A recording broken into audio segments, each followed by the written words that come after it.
36 நாளுங்க சம வேலைக்கு சம ஊதியம் கேட்டு இந்த ஆசிரியர்கள் போராட்டம் நடத்திட்டு இருக்கிறாங்க 36 நாளா.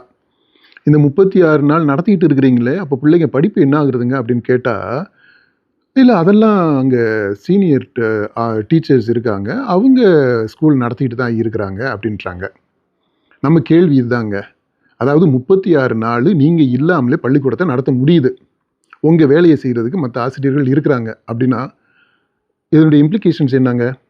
இம்ப்ளிகேஷன் நம்பர் 1,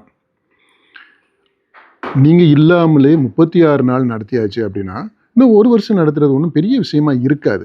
ஒரு நாள் 2 நாள்னா நம்ம புரிஞ்சுக்கிறோங்க, ஒர்க்கை ஷேர் பண்ணிக்கலாம், அது சாதாரணமாக நடக்கக்கூடிய விஷயங்கள் தான். ஆனால் 36 நாள் அது எப்படி முடிஞ்சுச்சு அப்படின்னா, நம்பர் 1 இம்ப்ளிகேஷன், நீங்கள் தேவைக்கு அதிகமாக சூப்பர்ஃப்ளூவஸாக எக்ஸஸாக உபரியாக நியமிக்கப்பட்டிருக்கிறீங்க. அதான அர்த்தம். அப்படின்னா நீங்கள் தேவையில்லைன்னு அர்த்தம். இம்ப்ளிகேஷன் நம்பர் 2, இங்கே நீங்கள் இல்லாமல் உங்களுடைய வேலையை அங்கே அந்த வேலையை ஷேர் பண்ணிக்கிறாங்க பார்த்தீங்களா, அந்த ஆசிரியர்கள். ஒரு நாள் 2 நாள்னா புரிஞ்சுக்கிறோம், நம்ம சொன்னது மாதிரி அது நடக்கக்கூடிய விஷயம். ஆனால் 36 நாளுமே அவங்க உங்களுடைய வேலையை ஷேர் பண்ணிக்கிட்டாங்க அப்படின்னா அவங்களுமே வேலை இல்லாமல் தான் இருந்திருக்கிறாங்க, அண்டர் எம்ப்ளாய்ட். அதாவது அவங்களுக்கு போதிய வேலைப்பளு இல்லை அப்படின்னு தானே அர்த்தம்.